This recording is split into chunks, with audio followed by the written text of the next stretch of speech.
जिसका भी जमीन पर बहुत दिनों से कब्जा है, मतलब बहुत दिनों से उस जमीन का वो उपयोग कर रहे हैं, उनके लिए यहाँ पर ये सबसे महत्वपूर्ण जानकारी है। यानी अब ऐसे आपका जमीन का कागज बन जाएगा। ये जमीन का टुकड़ा है और इस जमीन पर आप कह सकते हैं आपका अवैध कब्जा है।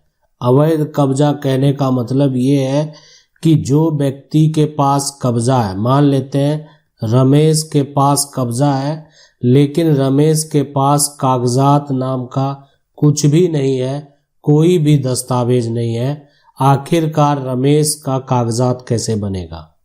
यानी ये अब कागजात आप बना सकते हैं, ये आपको अधिकार है। अब ये कौन ऐसे लोग हैं जिनका ये कागजात बनेगा? अब रमेश देखें, ये जमीन का टुकड़ा है, इस पर अवैध कब्जा है और ये छोटा सा मकान बनाकर उस पर रहते हैं, बनाकर उस पर जो है उनका घर है, जीवन यापन चलता है। और रमेश जो है यह इस जमीन पर यानी इलीगल पोजीशन में है, यानी इनका कब्जा वैध नहीं है, कोई कागजात इनका नहीं है, कोई पूर्वज की जमीन नहीं है, ये खाली जमीन था। इस पर ये मकान झोपड़ी जो भी कह सकते हैं, मकान बना ले या वो झोपड़ी बनाकर ही वो रह रहे हैं। और जमीन मालिक भी आपको रहने दिया, कभी कोई तंग नहीं किया है। ऐसे सिचुएशन में अब जो है आपको अधिकार है कि आप जमीन का कागजात बना सकते हैं। अब ये कागजात आप कैसे बनाएंगे? कागजात बनाने के लिए सबसे पहले आपको राजस्व जो विभाग है वहाँ जाना होगा। राजस्व का जो अधिकारी है उनके पास जाना होगा।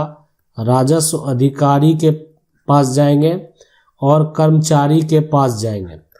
उनको एक आवेदन आप देंगे और आवेदन में ये देंगे कि मेरे पास इस जमीन के अलावा कोई भी जमीन का टुकड़ा नहीं है, मतलब सिर्फ यही जमीन मेरे पास है और कहीं पर कोई जमीन का टुकड़ा नहीं है। तो राजस्व अधिकारी, राजस्व कर्मचारी इसको वेरीफाई करेंगे और उनको लगेगा कि आपको जमीन नहीं है, आपके पिता का जमीन नहीं है और आप इस जमीन पर मकान बनाकर, झोपड़ी बनाकर रह रहे हैं। तो सरकार के द्वारा इस जमीन को जीवन यापन करने के लिए, जब तक आप जीवित हैं ना, सरकार के द्वारा ये आपको पर्चा दे दिया जाएगा। पर्चा जो होगा ये दिया जाएगा किसी के निजी जमीन का, कोई व्यक्ति का जो निजी जमीन है उसका पर्चा काट दिया जाएगा। लेकिन वो पर्चा तभी तक मान्य है जब तक आप भूमिहीन है। वो पर्चा तभी तक मान्य होगा जब आप कहीं पर जो है जमीन नहीं खरीदे हैं। ये पर्चा तभी तक मान्य होगा जब तक आप जीवित हैं। यानी जब तक जीवित है ये घर जो है एक तरह से आपको कागजात दे दिया जाएगा, पर्चा दे दिया जाएगा। लेकिन आपकी मृत्यु के बाद इस पर जमीन मालिक का पुनः अधिकार हो जाएगा। और ये जो पर्चा आपको दिया जाएगा इसमें बहुत सारा कंडीशन भी है। यानी ये पर्चा जो आपको मिलेगा तो इस पर्चा में कंडीशन है कि आप इस पर जो है मकान बनाकर रह सकते हैं, मकान बनाकर आप रह सकते हैं। ये है कि आपको कहीं पर अगर आप ज़मीन खरीद लेंगे तो फिर ज़मीन खरीदने के बाद आप अपने जगह पर जा सकते हैं, के बाद अपने जो जगह है ना, जगह पर जा सकते हैं। इस बात को आप समझ लें। अगर आप नहीं खरीदेंगे तो रहेंगे। आपका ये पर्चा जो होगा ये वैलिड होगा। आपका पर्चा का जो है वो दाखिल खारिज भी होगा, यानी आप जो है म्यूटेशन भी करा सकते हैं। आपके नाम से जमीन का रसीद भी कटेगा। आपका जो है ये पर्चा तभी तक मान्य होगा जब तक आप जीवित हैं। जीवित हैं तब तक ये सारा कुछ होगा। तो इसलिए इस बात को आप समझ लें कि मकान बनाकर जो है आप रह सकते हैं और ज़मीन खरीदने के बाद अपना जगह पर आप जाइए और ये वैलिड है, कोई दिक्कत नहीं। दाखिल खारिज होगा, रसीद कटेगा, आप जीवित जब तक है आपको कोई दिक्कत का सामना नहीं करना पड़ेगा। लेकिन अगर आपका बहुत दिनों से कब्जा है और इसमें एक और कंडीशन होता है कि वो व्यक्ति जो है वो गरीब नहीं है, उसका सिर्फ लंबे समय से कब्जा है, यानी लंबे समय से कब्जा। अब जो व्यक्ति लंबे समय से कब्जा किया हुआ है वो रमेश है। रमेश का लंबे समय से कब्जा है, लेकिन इसके जमीन का मालिक जो है वो विनोद है। विनोद के पास जमीन का केवाला भी है, विनोद के पास जमीन का रसीद भी है, विनोद के पास जमीन का खतियान भी है।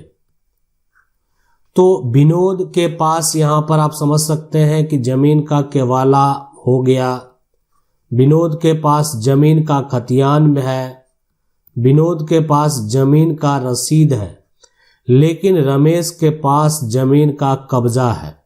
रमेश को ये अधिकार है, और ये भारतीय कानून की अगर बात करें तो भारतीय कानून में कहाँ पर है लिखा, ये भी जानना बेहद जरूरी है।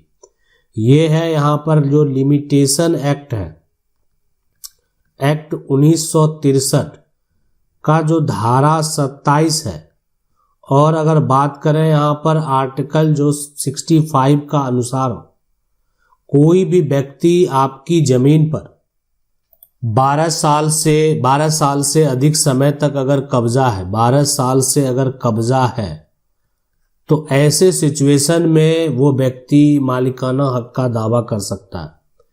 यानी वो व्यक्ति जो है यहाँ पर ये भारतीय कानून के अनुसार विनोद के ऊपर केस फाइल कर सकता है। वो व्यक्ति यानी जमीन मालिक है ये विनोद जो है ये कौन है, जमीन मालिक। तो जमीन मालिक के ऊपर केस फाइल ये कर सकते हैं। कौन, रमेश। और ये रमेश जो दावा होगा वो होगा यहाँ पर प्रतिकूल कब्जा का दावा। प्रतिकूल कब्जा जिसको क्या बोलते हैं, एडवर्स पोजेशन।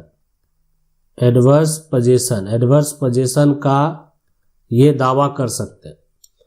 अब यहाँ पर कोई भी मान लेते हैं कब्जेदार मालिकाना हक का जो है दावा करता है यहाँ पर, तो उसको कानूनी दावा करना होगा।